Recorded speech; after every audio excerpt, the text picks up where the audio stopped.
Fils et du Saint-Esprit. Amen. Esprit Saint, viens nous illuminer pour que nous puissions approfondir ta parole et pour que nous puissions également la mettre en pratique. Évangile de Jésus-Christ selon Saint Luc. En ces jours-là, Marie se mit en route et se rendit avec empressement vers la région montagneuse dans une ville de Judée. Elle entra dans la maison de Zacharie et salua Élisabeth.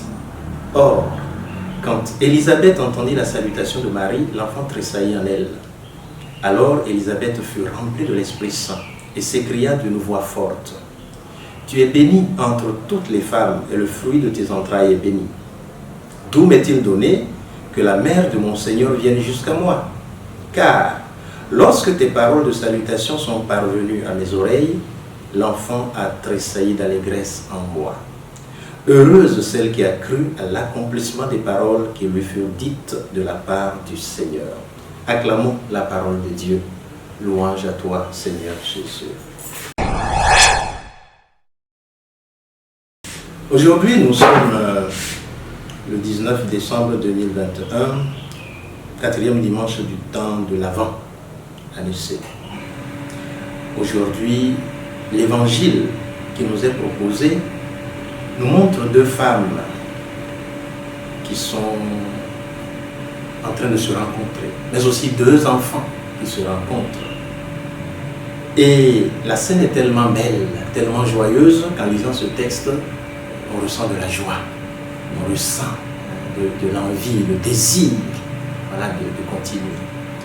Et nous comprenons pourquoi Marie se rend avec empressement, voilà, auprès de sa cousine Élisabeth pour échanger, pour partager.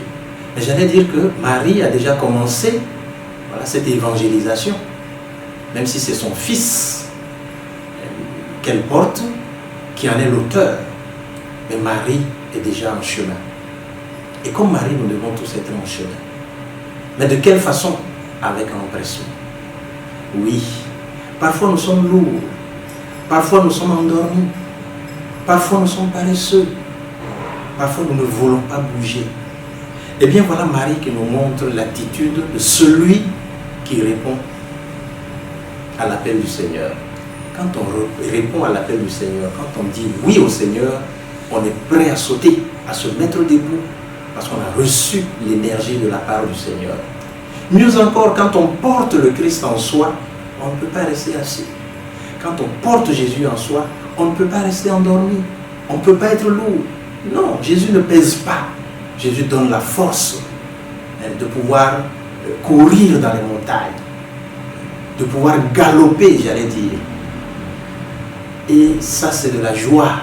C'est la joie qui permet cela, la joie de recevoir Jésus. Une joie qu'on a envie de partager avec d'autres. Quelle est mon attitude au quotidien? Le matin quand je me lève, est-ce que je suis lourd parce que la vie est lourde? Est-ce que je regrette la vie? Je regrette de vivre, je n'ai pas envie de vivre, je n'ai pas envie de faire les choses.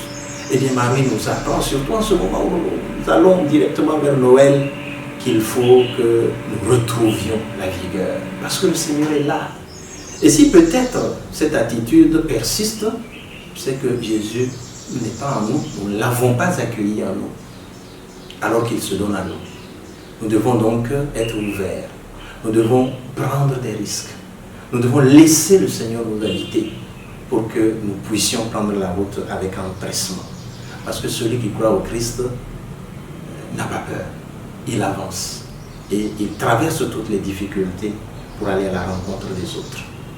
Et finalement, dire que quand on porte le Christ, on ne reste pas seul, on n'est pas isolé, on n'est pas fermé. Un chrétien fermé, un chrétien isolé, un chrétien seul, un chrétien qui croit qu'il est autosuffisant, mais pas un chrétien, il ne porte pas le Christ. Il porte autre chose qu'il ne connaît pas, mais ce n'est pas le Christ. Quand on porte le Christ, on s'ouvre aux autres. Quand on porte le Christ, on accueille les autres. Quand on porte le Christ, on sert les autres. Ce sont les attitudes de celui qui est porteur du Christ. Alors ce temps qui nous prépare tout de suite à Noël, voilà, manifestons que véritablement nous avons répondu favorablement au message de l'ange, nous avons accueilli Jésus en nous et que nous sommes capables aussi de le donner aux autres à travers notre légèreté, notre joie, notre empressement, mais aussi à travers notre disponibilité à la rencontre des autres. Au nom du Père et du Fils et du Saint-Esprit. Amen.